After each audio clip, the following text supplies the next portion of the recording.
Operator hearing. Maaf itu bercanda, yang ini serius.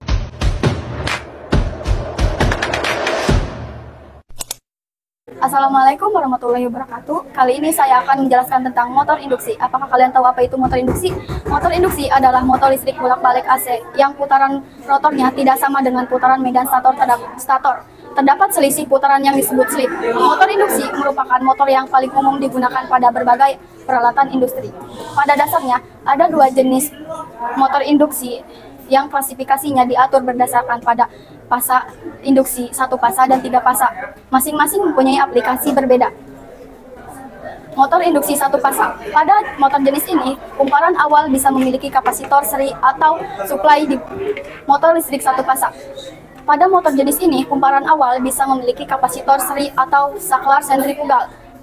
Ketika tegangan suplai diberikan, arus pada kumparan utama tertinggal dari tegangan suplai karena adanya impedansi. Sementara itu, arus pada kumparan awal mengalami tegangan suplai sesuai impedansi mekanisme permulaannya. Contoh penerapan induksi motor 1 pasa antara lain kompresor, mixer, mainan, pompa penyedot debu berkecepatan tinggi, alat cukur listrik, serta mesin bor.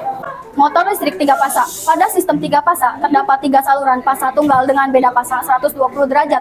Jadi putaran medan magnet mempunyai perbedaan pasa yang sama di mana seluruhnya akan mendorong motor bergerak. Jika Anda mempertimbangkan 3 pasa A, B, dan C, ketika pasa A dimagnetisasi, rotor akan bergerak menuju pasa A kumparan A. Selanjutnya, fase B akan dimagnetisasi sehingga serta-merta menarik rotor, dan kemudian fase C. Dengan mekanisme ini, rotor dapat terus berputar. Contoh penerapan motor induksi 3 pasa antara lain lift, kipas knalpot berkapasitas besar, pabrik ekstraksi minyak, industri tekstil, serta sejenisnya. Setelah kalian memahami apa itu motor induksi, selanjutnya di sini saya akan menjelaskan konstruksi motor induksi. 1. Stator.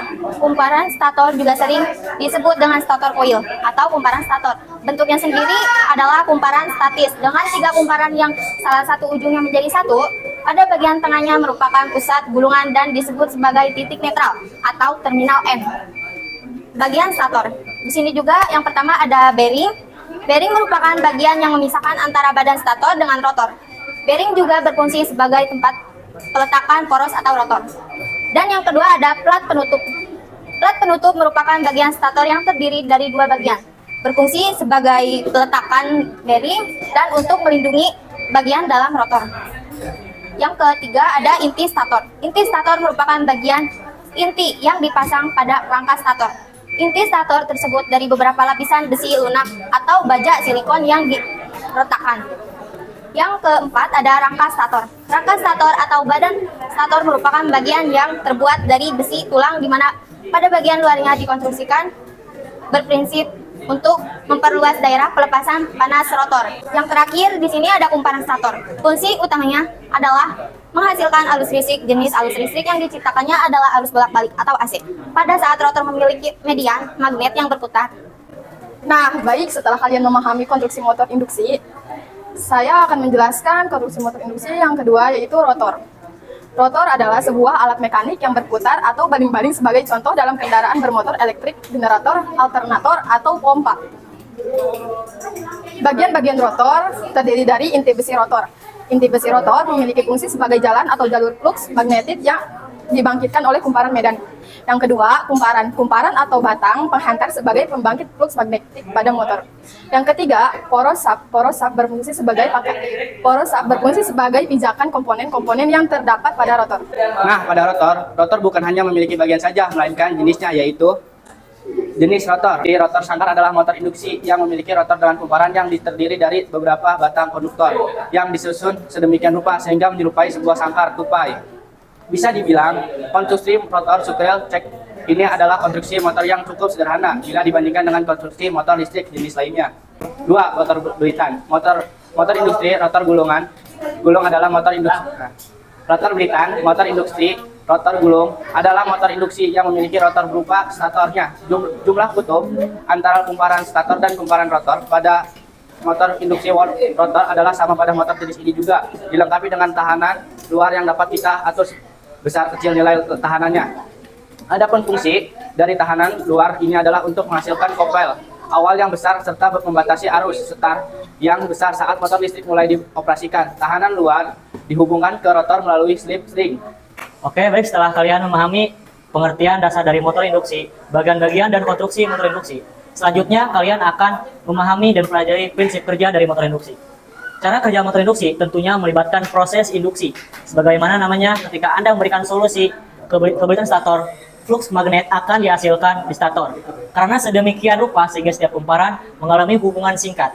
Selanjutnya, flux dari stator akan memotong kumparan hubung singkat di rotor. Karena kumparan rotor diatur agar menjadi hubung singkat, menurut hukum induksi melewatinya, elektromagnetic paradigm, arus akan mengalir melewatinya. Sejalan dengan hal ini, flux lain dan akan diproduksi di rotor.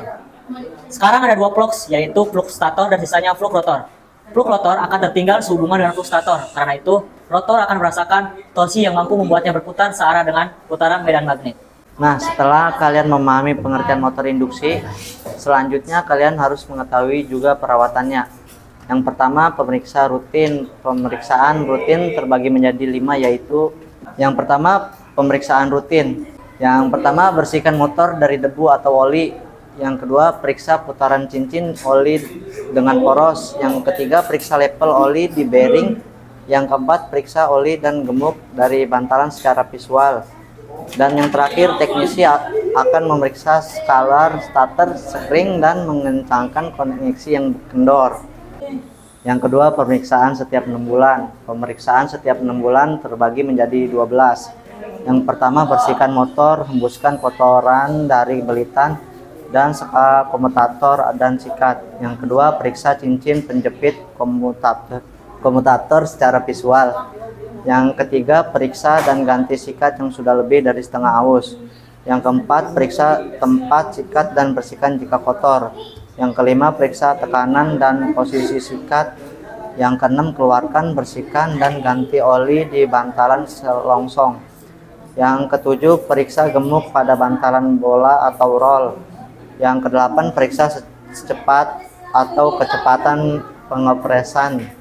Yang kesembilan, teknisi untuk memeriksa dan mengencangkan koneksi yang longgar. Yang 10, uji masukan saat ini dibandingkan dengan normal. Yang 11, periksa dari grip secara visual untuk kelancaran tidak adanya getaran. Dan yang terakhir, periksa baut kaki motor.